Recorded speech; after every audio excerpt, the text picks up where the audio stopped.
Hey guys, welcome back to my channel, and in today's video I'm going to be unboxing and reviewing the newly released Honor Pad X9, which I've got for $179.99, so that's a good price.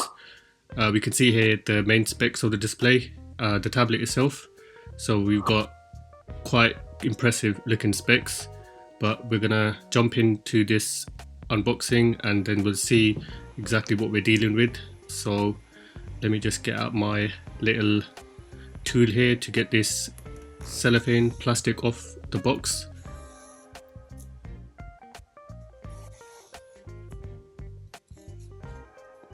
Peel that back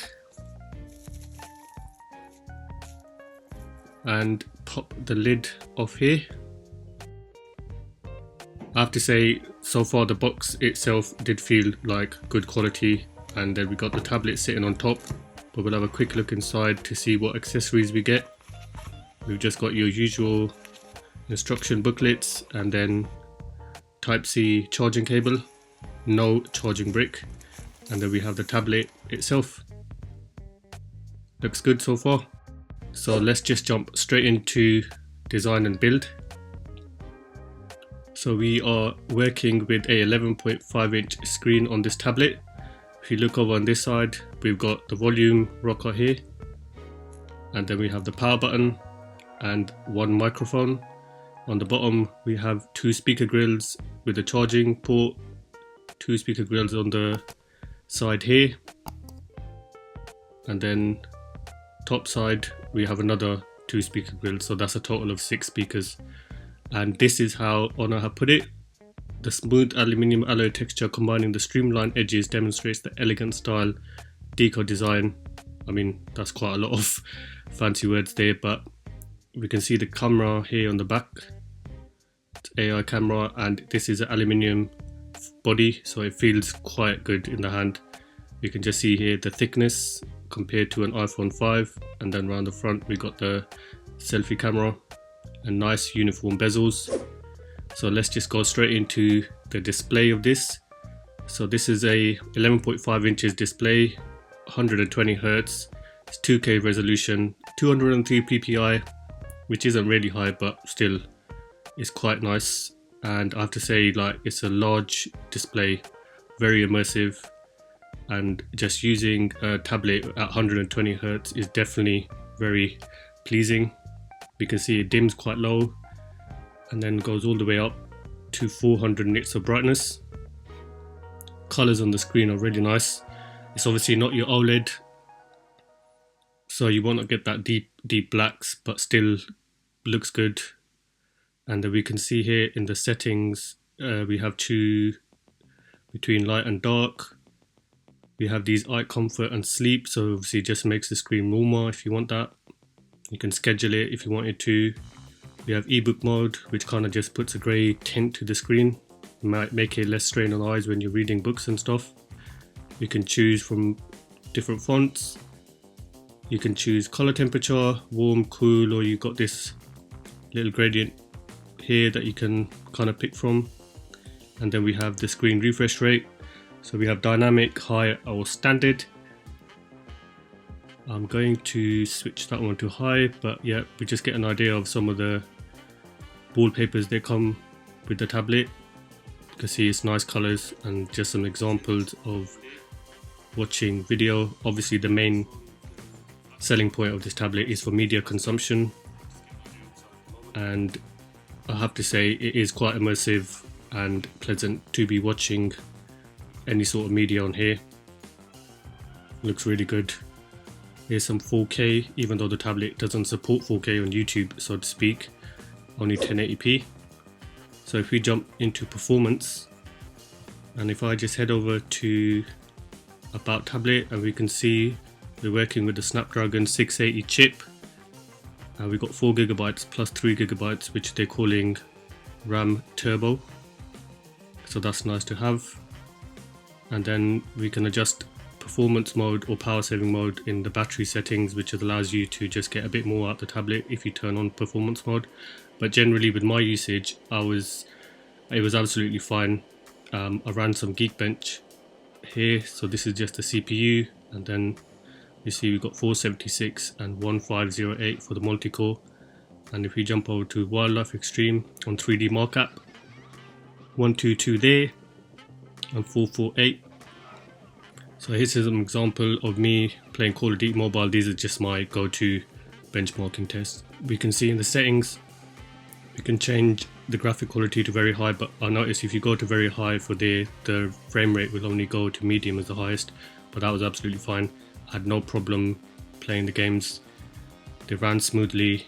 You're not going to be getting top frame rate and graphic quality, but still more than enough. And then we have Asphalt here set to high quality for graphics, and again really enjoyed playing the games like this on a big screen, so I thoroughly enjoyed that. They have done a good job with utilizing the chip. I didn't feel the tablet heating up at any point, and just browsing around on Chrome, obviously this depends on Wi-Fi speeds as well, but just generally moving around the interface was nice and smooth. Gestures worked fine. I didn't see any frame rate dropping. Apps open fairly quickly, might take a second or two, but all depends on how heavy the apps are themselves. And again, with internet based apps, it's just your Wi-Fi speeds affect that, but pleasantly surprised with the performance of the tablet. I had no issues. So if we just move on to the cameras, these are your basic cameras you're going to be working with. On the back we have 5 megapixel, and on the front is exactly the same camera. So if I just jump into the camera app, we can see we have a bunch of options here on the right that we can choose from. We've got video, just your standard stuff, photo, and your bits and bobs, so you can scan documents if you needed to. And then in the more settings we have time lapse and other things. So if you just jump into the settings, we have a bunch of different options here. Highest video you can do is at 1080p, or you can do 720. And the frame rate highest is 30 frames per second, so nothing to write home about with the cameras, but again, who really uses tablets to record? So here's the tablet itself I've got footage from. It's not too bad, but still, again, there's a lot better out there. And I can see the autofocus was struggling. It kind of jumps around when you bring something closer. Just take a picture of my Beats headphones here, and we can see it's not the highest resolution, but still just gets your standard kind of pictures done. We have a bunch of settings there, so you can add filters to your photos, nothing special. And then here's some footage. This is in bright daylight outside, and here's some pictures. But yeah, like I said, nothing to write home about, just get the job done. So here we go to audio, and Honor were pushing this as one of the biggest accomplishments with this tablet. We have 6 speakers, and they have calling it surround, and I have to say I was thoroughly impressed with these speakers. They sounded really good.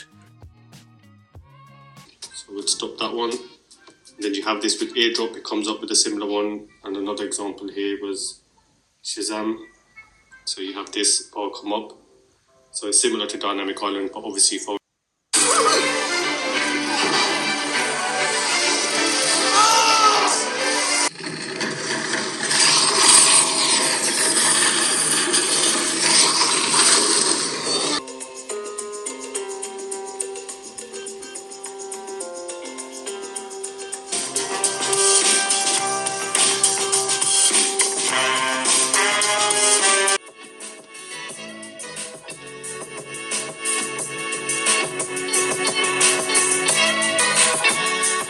So if we move on to software, this tablet's working with Magic OS 7.1, and it runs on Android version 13, so that's nice to see.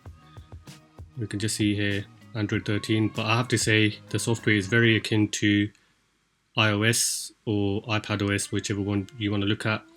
Very similar interface with the icons, even some of the apps, the way they look and stuff, which isn't a bad thing, but you have nice convenient things like the sidebar here, which allows you to do picture in picture on different apps, or you can do split screen if you wanted to. So I'll just drop Disney Plus in here and then the Kindle app, and it works absolutely fine. I was using a combination of different apps together and they ran absolutely fine, nice and smooth.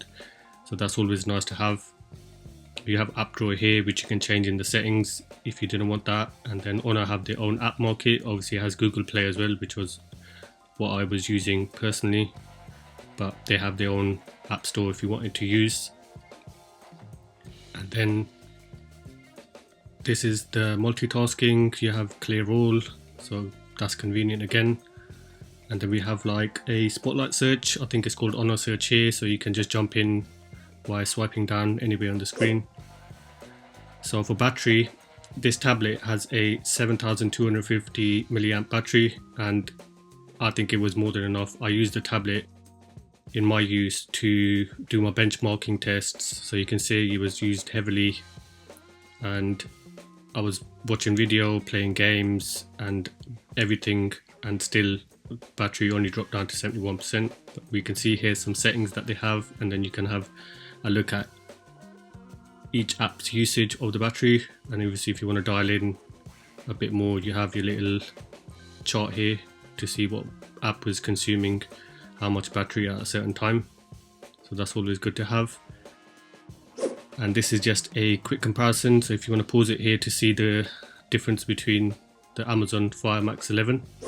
So in conclusion, I have to say I was thoroughly impressed with this tablet, costing only £180 here in the UK, and for what you get, the 6 speakers sound really good. You have a decent processor, nothing that I had a problem with.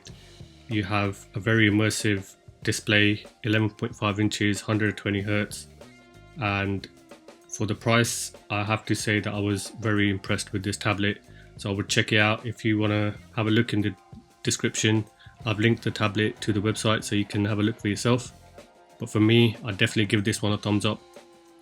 Thanks for watching, guys, and as always, if you enjoyed the video, hit the like button. If you aren't subscribed, hit the sub button, and I would appreciate that very much.